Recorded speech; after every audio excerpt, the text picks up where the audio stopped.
Welcome to D6 this professor దక్షిణాది ఉద్యమ నేతగా నేను ఈ జల వివాదాన్ని పరిష్కరించడానికి కమిటీ వేయడాన్ని స్వాగతిస్తాం. అలాగే కృష్ణా గోదావరి ఈ రెండు బోర్డులు కూడా కృష్ణా యాజమాన్య బోర్డు ఏపీకి, అలాగే గోదావరి యాజమాన్య బోర్డు హైదరాబాద్ కు తరలించడానికి, శ్రీశైలం ప్రాజెక్టు మరమ్మతులు ఏపీకి అంగీకారం, రెండు తెలుగు రాష్ట్రాల సీఎం భేటీ, తర్వాత రిజర్వాయర్ అవుట్ ఫ్లో లో టెలిమెట్రీలను అంటే ఎవరు నీళ్లు వాడుతున్నారు, ఏమవుతున్నది విషయాలని అది సైంటిఫిక్ గా చూసుకోవడానికి, లెక్క వేయడానికి అది ఉపయోగపడుతుంది. ఇప్పటిదాకా జరిగిన తప్పులను సరిదిద్దడానికి ఒక నిపుణుల కమిటీ వేసి ఆ నిపుణుల కమిటీ ద్వారా వచ్చే సూచనల మేరకు ఇద్దరం రెండు సమస్యలు పరిష్కరించుకుంటామని చెప్పేసి ఈ ఇద్దరు ముఖ్యమంత్రులు వేయడాన్ని అదే దక్షిణాది ఉద్యమకారుడిగా, దక్షిణాది జేఏసీ చైర్మన్గా నేను స్వాగతిస్తాను. అయితే రెండికల సిద్ధాంతాన్ని మొదటి నుండి చెప్తున్న చంద్రబాబు నాయుడు తెలంగాణకు చేసినంత ద్రోహం, అలాగే ఆ పార్టీలో ఉండి ఇవాళ ఆయన శిష్యుడు ఈయన బినామీ రేవంత్ రెడ్డి ఆయన తెలంగాణకు చేసిన ద్రోహం చరిత్రలో తెలియదు కాదు. వీరిద్దరు కూడా తెలంగాణ ప్రాంతాన్ని దోచుకున్నోళ్ళే కాబట్టి వీళ్ళిద్దరు కూడా తెలంగాణకు అన్యాయం చేసిన వాళ్ళే. దాంట్లో కేసీఆర్ కూడా ఏం తక్కువ కాదు. కేసీఆర్ వీళ్ళకంటే ఎక్కువ అంటే తెలంగాణ వాడయ్యండి కూడా, ఈయనవో రేవంత్ రెడ్డి తెలంగాణ వాడయ్యండి చంద్రబాబు సపోర్ట్ చేసి చంద్రబాబు సమైక్యవాద సిద్ధాంతానికి, రెండు కళ సిద్ధాంతానికి కట్టుబడి ఉండి అందులోనే పనిచేసి అక్కడికెళ్ళి ఎదిగిండు, అక్కడికెళ్ళి పాఠాలు నేర్చుకున్నాడు. అదే కేసీఆర్ కూడా చంద్రబాబు దగ్గర ఉన్నవాళ్ళు నేర్చుకున్నాడే. సో ఇద్దరు కూడా మొత్తం తెలంగాణ, ఒక ఆయన పటేల్, ఒక ఆయన దొర అండ్ పటేల్, ఈ ఇద్దరు కూడా తెలంగాణ దోపిడీదారులే. ఈ తెలంగాణ దోపిడీదారులు ఇవాళ తెలంగాణ బహుజన సమాజాన్ని మోసం చేసి వాళ్ళకు రావాల్సిన అధికారాన్ని దూరం చేసి వాళ్ళ వీళ్ళు అధికారాన్ని అనుభవిస్తూ పూర్తి స్థాయిలో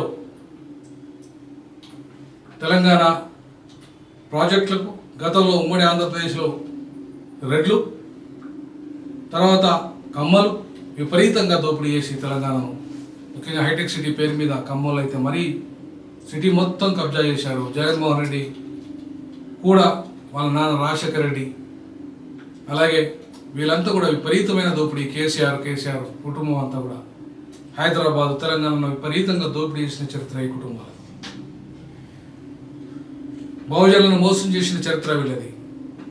బహుజనుల అసైన్డ్ భూములను కబ్జా చేసిన చరిత్ర వీళ్ళది. దానికి మొత్తం ఉమ్మడి ఆంధ్రప్రదేశ్ రెడ్లంతా,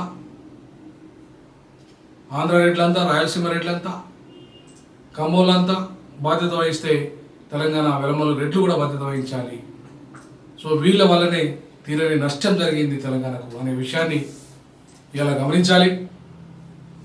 ముఖ్యంగా తెలంగాణకు ద్రోహం చేసింది ఈ తెలంగాణలోని అగ్రవర్ణాలు, అలాగే ఆంధ్రప్రదేశ్ అగ్రవర్ణాలు ఇద్దరు దోపిడీదారులే, ఇద్దరు తెలంగాణ ద్రోహులే. అక్కడ సీమాంధ్ర ద్రోహులే.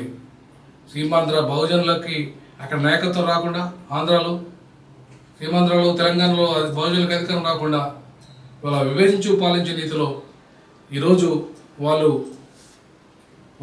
పబ్బం గడుపుకుంటూ ఇష్టారాజ్యంగా ఇలా కమిటీల పేరు మీద కాలయాపన చేస్తూ ఇలా ఈయనను ఆయన ఇద్దరు పొగుడుకుంటూ ఇలా కేసీఆర్ దొంగని ఇద్దరు. ఎందుకంటే కేసీఆర్ ఇలా వీళ్ళిద్దరికి క్లచెస్ లేకుండా ఆయన సపరేట్ దుకాణం పెట్టుకుని దోపిడీ చేసుకున్నాడు కాబట్టి, సో బాబు బినామీగా కేసీఆర్ ఉండకుండా సొంత దుకాణం పెట్టుకున్నాడు కాబట్టి ఇవాళ ఇప్పటికీ ఈయన కాంగ్రెస్ ముఖ్యమంత్రి అయినప్పటికీ కూడా చంద్రబాబు నాయుడు ఆయన ఎన్డీఏ కూటమిలో భాగస్వామి అయినా సరే ఇప్పటికీ ఆయన శిష్యుడిగానే ఉంటూ ఆయన ప్రయోజనాలను నెరవేర్చే దిశగా ఇలా ఆయన పనిచేస్తున్నాడు అనే విషయాన్ని మనకు చాలా స్పష్టంగా కనపడుతున్నది. కాబట్టి ఇవాళ అటు ఆంధ్ర కానీ ఇటు తెలంగాణ కానీ ఇద్దరు దొరలు, భూస్వాములు, పటేళ్ళు కుమ్మక్కై అటు ఆంధ్ర బహుజనులు, ఇటు తెలంగాణ బహుజనులు మోసం చేస్తున్న చరిత్ర వీళ్ళది. బట్ ఏదేమైనప్పటికీ దక్షిణాది ఉద్యమకారునిగా ఈ జల వివాద పరిష్కారానికి కమిటీ వేయడాన్ని స్వాగతిస్తున్నా. ఆ కమిటీ కాలయాపన చేయకుండా పూర్తి స్థాయిలో పరిష్కారం అయ్యే దిశగా ఈ సమస్యల పరిష్కారమయ్యే దిశగా అడుగులు వేయాలని D6 డిజాక్ తరఫున నేను డిమాండ్ చేస్తూ ఉన్నా. అదేవిధంగా మన ఛానల్ సామాజిక న్యాయం అలాగే సౌత్ ఇండియా ఇష్యూస్ని, దక్షిణాది ఇష్యూస్ గురించి మాట్లాడే ఛానల్. మీరు షేర్ చేయండి, లైక్ చేయండి, కామెంట్ చేయండి. మీ కామెంట్ చాలా ఇంపార్టెంట్ ఈ విషయంలో అని చెప్పేసి నేను తెలియజేస్తాను. జై భీమ్, జై పులే, జై పెరియార్, జై జై సామాజిక తెలంగాణ, జై సామాజిక తెలంగాణ.